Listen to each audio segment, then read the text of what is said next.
Topless photoshoot, underworld से connection, drug trafficking का case और फिर एक साध्वी और किन्नर अखाड़े की महामंडलेश्वर बनने तक एक्ट्रेस ममता कुलकर्णी का सफर काफी इंटरेस्टिंग और कंट्रोवर्शियल रहा है। ममता कुलकर्णी 90s और अपने ज़माने की बहुत ही बेहतरीन एक्ट्रेस रह चुकी हैं।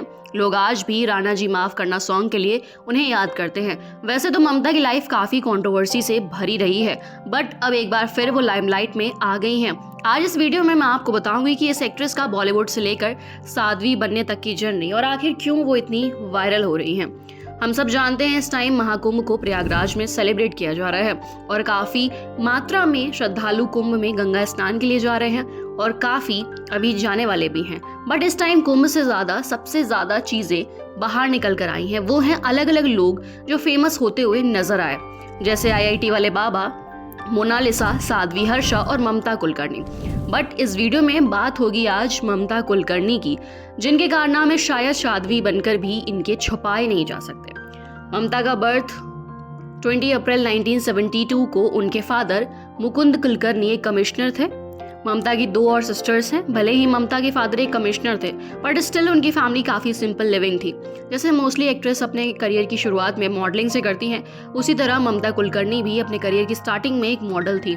इसके अलावा उन्होंने कई सारे एडवर्टीजमेंट्स भी किए। उनकी खूबसूरती की वजह से वो लाइमलाइट में आई और उन्हें मूवीज़ मिलनी शुरू हो गई। ममता ने बॉलीवुड में पहला कदम रखा तिरंगा मूवी में डेब्यू करके। उस टाइम उनकी एज सिर्फ 20 ईयर्स की थी। मूवी काफ़ी हिट रही और एक अच्छा बॉक्स ऑफिस कलेक्शन रहा।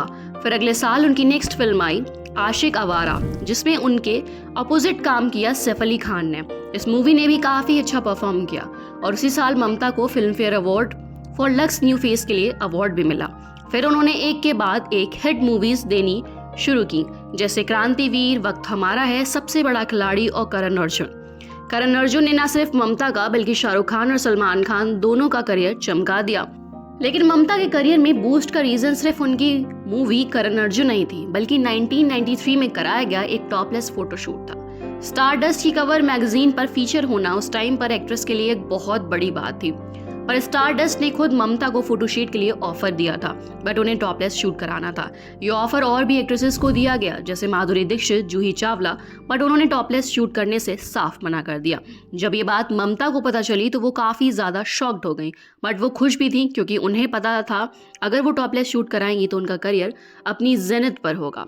बट दूसरी तरफ उनके मन में एक डर भी था कि ऐसा फोटोशूट कराने के बाद लोग उन्हें काफ़ी क्रिटिसाइज भी करेंगे, बट उन्होंने फेम के चक्कर में वो फोटोशूट करा लिया।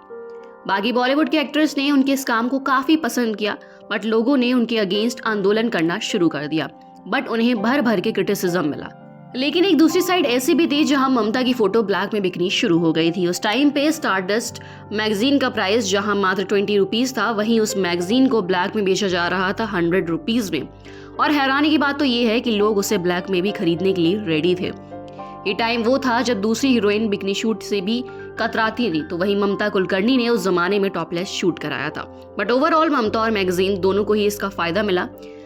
इस पर 7 साल केस भी चला, फ्रॉम 1993 टू 2000, और ममता पर 15,000 रुपए का जुर्माना भी लगा। लेकिन ये भी प्रॉफिटेबल ही था। फिर भी इसके बाद उनकी 2 और मूवीज आई, बाजी और सबसे बड़ा खिलाड़ी। उन्हें मूवीज तो मिल रही थी, बट अब करण अर्जुन के बाद वो उतनी हिट परफॉर्मेंस नहीं दे पाए। अब बात आती है 1998 की, जब ममता आई एक और बड़ी कंट्रोवर्सी में। इससे पहले 1996 में डायरेक्टर राजकुमार संतोषी ने ममता को घातक मूवी में एक सॉन्ग का ऑफर दिया। फिर उसके बाद अपनी मूवी चाइना गेट में उन्हें लीड एक्ट्रेस बनाया, बट इस मूवी की शूटिंग काफ़ी प्रॉब्लम से भरी हुई साबित हुई। इस मूवी की आधी शूटिंग के बाद डायरेक्टर राजकुमार संतोषी ने ममता को मूवी से निकालने का डिसीजन लिया और यहाँ एक बड़ी कंट्रोवर्सी सामने निकल कर आई।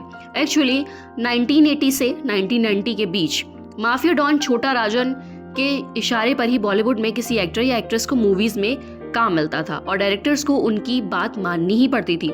ममता कुलकर्णी का टॉपलेस फोटोशूट सिर्फ लोगों को ही नहीं बल्कि छोटा राजन को भी बहुत पसंद आई और वो ममता को पसंद करने लगे। जब ये बात छोटा राजा के सामने आई कि डायरेक्टर राजकुमार संतोषी ने बीच मूवी से ममता को निकालने का फैसला किया है, तो छोटा राजन ने उन्हें ऐसा करने से रोका और ममता को वापस काम देने के लिए बोला।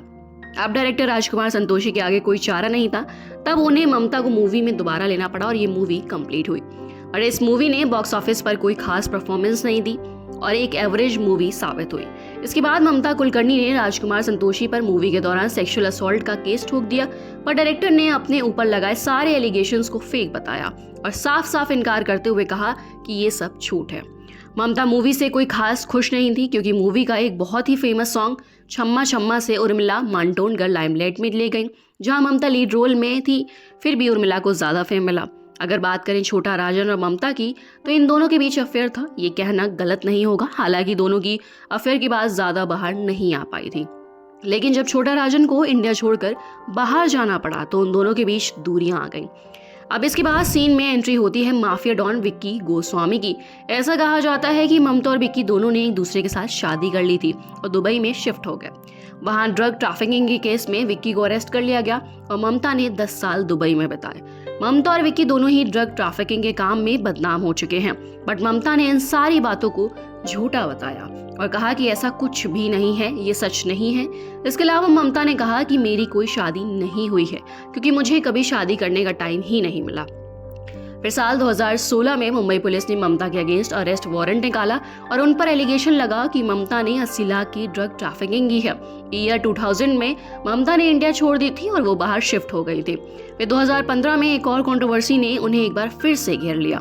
थाने पुलिस ने बताया कि 18.5 टन ड्रग बरामद की गई है और जिसकी कल्प्रिट विक्की गोस्वामी और ममता कुलकर्णी है, जिनके लिंक केन्या के एक ड्रग ग्रुप के साथ कनेक्शन है, जिसके बाद उनके अगेंस्ट एफआईआर दर्ज कराई गई। बट बॉम्बे हाई कोर्ट ने रिसेंटली इस एफआईआर को खारिज कर दिया और दिसंबर में ममता इंडिया वापस आ गई और अब इंडिया वापस आते ही एक बार फिर ममता लाइमलाइट में आ गई हैं। इस बार उनके लाइमलाइट में आने का रीजन कुछ खास है। ममता ने हमेशा के लिए संन्यास ले लिया है। प्रयागराज के महाकुंभ में ममता को किन्नर अखाड़े में महामंडलेश्वर की उपाधि दी गई है। अब ममता ने बॉलीवुड और ग्लैमर की दुनिया को हमेशा के लिए छोड़ दिया है और अब मैं ममता नंदगिरी उनकी नई पहचान बन चुकी है। ममता ने अपनी पिंडदान खुद किया और सबको बताया कि वो अब इस दुनिया की मोह माया से दूर रहना चाहती हैं। जब उनसे पूछा गया कि उनकी संन्यास लेने की वजह क्या है, तो ममता ने बताया उन्होंने संन्यास आध्यात्मा के रास्ते पर चलने के लिए लिया है। वो कहती हैं कि मैंने इंडिया भी इसीलिए छोड़ा था क्योंकि मुझे स्पिरिचुअलिटी के रास्ते पर जाना था। बॉलीवुड ने मुझे बहुत नेम और फेम दिया, बट अब मैं इस दुनिया के मोह माया से दूर अध्यात्म में ही लाइफ गुजारना चाहती हूँ। मैंने 1996 में इस रास्ते पर चलने की शुरुआत की थी, जब मेरी मुलाकात गुरु गिरी गगन महाराज से हुई। उसके बाद दुबई जाकर मैंने ब्रह्मचार्य का जीवन जीना शुरू कर दिया। 2000 से 2012 तक उन्होंने सेलिबेसी को फॉलो किया है और उन्होंने बताया है कि दुबई में वो किसी बंगलों में नहीं बल्कि 2 रूम फ्लैट में रहती थी। लेकिन अब बात करें महाकुंभ में उनके आने की, तो यहाँ भी एक और कंट्रोवर्सी ने जन्म ले लिया। उन्होंने महामंडलेश्वर की उपाधि से भी हटा दिया गया। लोगों का कहना था कि ममता ने नियमों का ठीक से पालन नहीं किया। उन्होंने वैजयंती माला पहनी थी, बट वो रुद्राक्ष की माला पहनकर बैठी थी। इसके अलावा किन्नर अखाड़े के लोग भी ममता के टॉपलेस शूट की बात को पसंद नहीं कर रहे। उनके अंडरवर्ल्ड से कनेक्शंस थे। इसके अलावा उन्होंने एक माफिया से शादी की थी और सबसे बड़ी बात, उनका नाम ड्रग ट्रैफिकिंग से भी जुड़ा जा चुका है। इन सारी बातों को अखाड़े के लोग द्वारा बिल्कुल भी पसंद नहीं किया जा रहा है और इसीलिए सबको उनके महामंडलेश्वर बनने पर आपत्ति है। कुछ लोगों का कहना है कि ममता ने संन्यास फेम के लिए लिया है, क्योंकि कई बार पहले भी फेम पाने के लिए उन्होंने ऐसा किया, तो इस बार क्या भरोसा, ये सब फेम के लिए ही नहीं है। महाकुंभ के इस महापर्व में सबने खूब फेम लूटी है, फिर चाहे वो IIT वाले बाबा, साध्वी, हर्षा हो या ममता कुलकर्णी। लेकिन एक बात समझ नहीं आती, अगर आप सन्यासी हो तो फेम की मोह माया आपके अंदर नहीं होनी चाहिए। इसके अलावा ये लोग सोशल मीडिया पर भी एक्टिव रहते हैं। अब आप ही बताइए, महाकुंभ जैसी पवित्र जगह पर फेम बटोरना किस हद तक ठीक है? इसके अलावा क्या आपको ममता कुलकर्णी का महामंडलेश्वर की उपाधि से हटा देना एक सही स्टेप था या नहीं? हमें कमेंट सेक्शन में जरूर बताएं।